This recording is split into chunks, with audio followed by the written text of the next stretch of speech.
Good morning, this is Jerry Seltzer. Greetings from Incheon, South Korea. We're standing outside the building of Maranatha Baptist Church here. We just finished morning service and we had a wonderful luncheon with the members from Maranatha Baptist Church. So I just wanted to talk to you a little bit about the hospitality of the Korean people. I guess maybe all of us had a little bit of some reservations or concerns before we came over here about the food that we might be eating and how we would adapt to that. But the first meal that we had Friday evening was hamburgers and French fries and some other things, so they made us feel very at home here.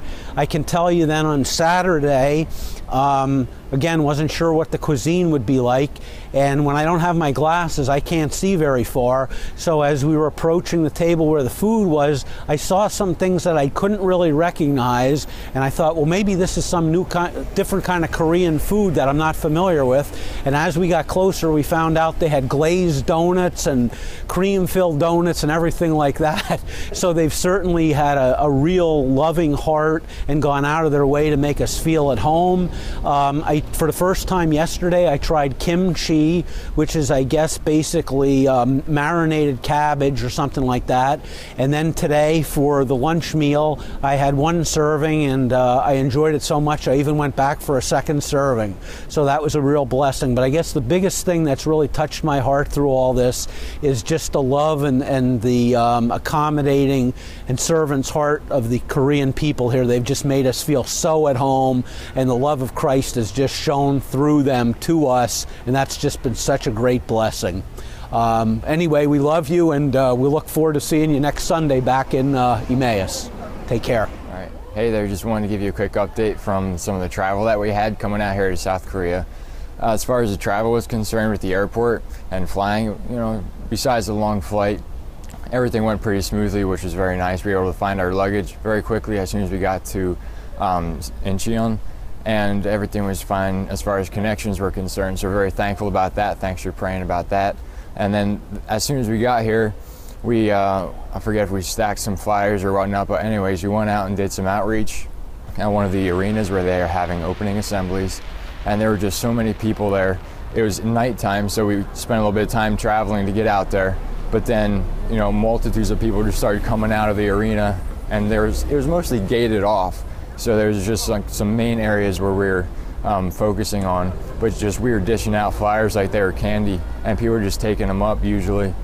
There were some people who were refusing them, but for the most part, they all took them pretty quickly. So that was an answer to prayer. I think we got a lot of them out. Most of them were Korean, so it wasn't necessarily focusing on athletes, but we were able to find some people from different countries and have a couple conversations that particular night that we got here. So thanks for praying, and this upcoming week starting Monday is going to be the main outreach, so keep praying about that.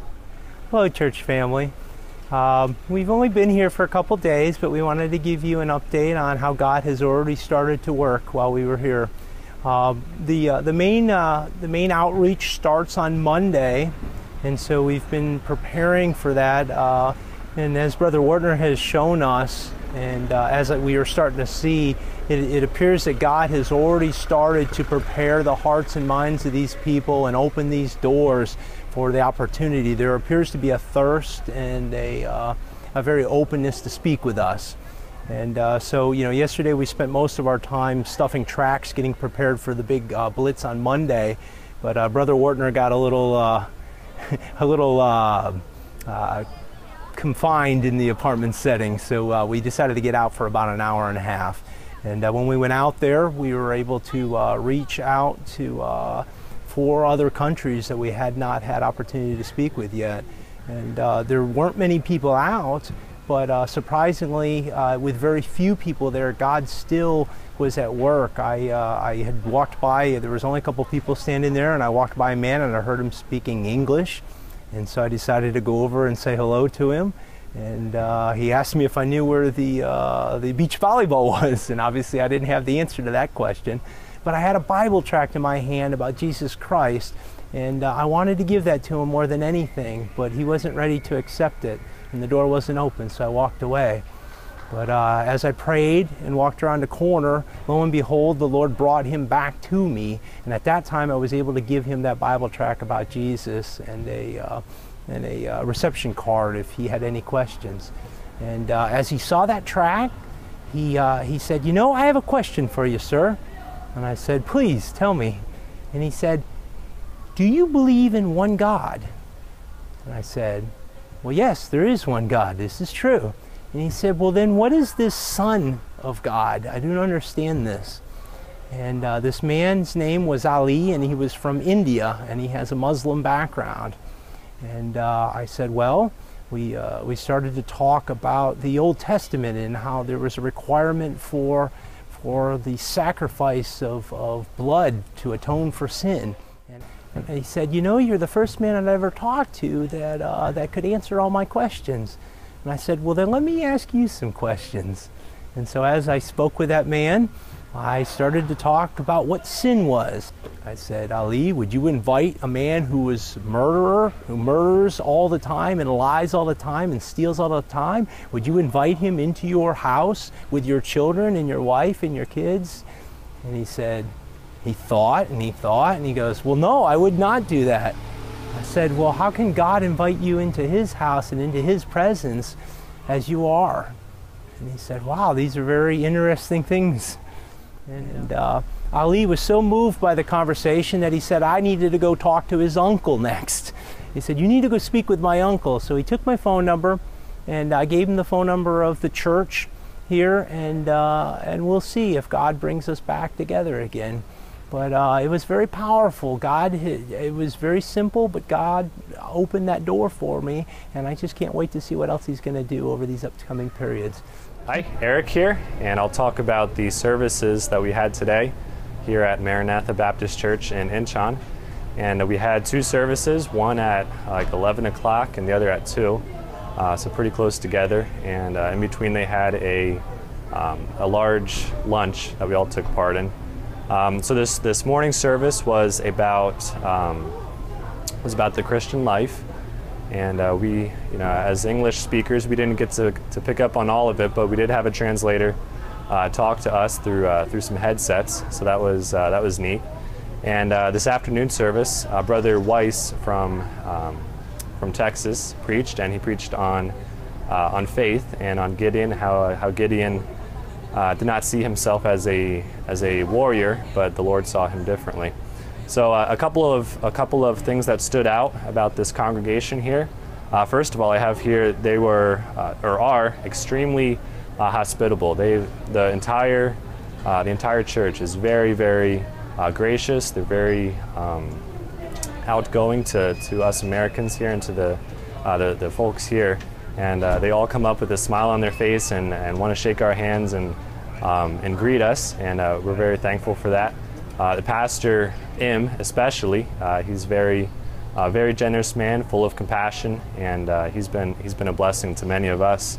So that's the first thing that stood out about this church is their extreme hospitality. Also, they sing with a lot of fervency, and you can notice when you watch them sing, that they sing out, they sing loud. So that was a blessing. That was neat to see. Now this church has a memory verse program going on, and it seemed like it was sort of similar to what we're doing in LVBC. And difference is, it seemed like the church was the accountability partner for each individual. So actually, what they did here this afternoon is each individual was called out to say their verse in front of the whole church, and they all did. And there were even a couple of church members who were in the United States who are there now, and they recorded themselves saying their verse, and they played the recording to the entire church. So a little bit different than what we do at LVBC, but it was neat to see. So that's about it. Like I said, it was a great day for the church here and for us visiting as well. And I think we all had a good time together, and we're able to have a familiar spirit amongst ourselves, a kindred spirit, and that was neat to see. One of the main and obvious things that we have been doing here is distributing tracts. First, we have to organize them into the sections that they belong, and then we have Bible study cards. Here's one of the Chinese booklet. Here's the Bible study card, and hey, can you read this? We've handed out around 6,000 to 8,000 tracts, and we've gotten some contacts, and they've been contacting the pastor about where the services will be, and they're wanting to come out to the services. We're going to be on Monday through Thursday. We're going to be hitting it hard on the Asian villages, and we're going to be handing out a lot of different language tracts to them, and so that they can learn about the gospel. And some of them have never heard of the gospel before. Continue to pray for us as we hand tracts out to these people.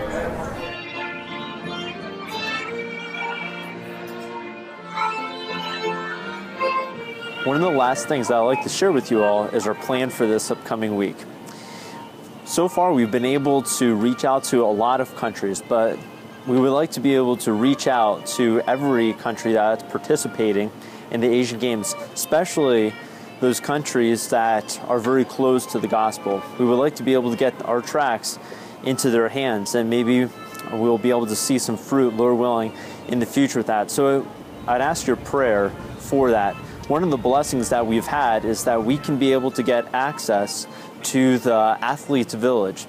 The Athletes Village is where the athletes spend a lot of their time. So pray that we would be able to continue to have that pass that gives us that access. And upcoming here, we're going to need to, I believe, renew that pass. So pray that we could be able to renew that pass with a new person and be able to continue to get access to them. I just can ask that you would continue to pray for us to have boldness as we share these tracts. Some of the people that we talk with from the different countries do know English, so we are able to have some conversations with them. So just pray the Lord would give us boldness in that area. Hope that you all have a great week, and just ask that you continue to pray for us on this outreach.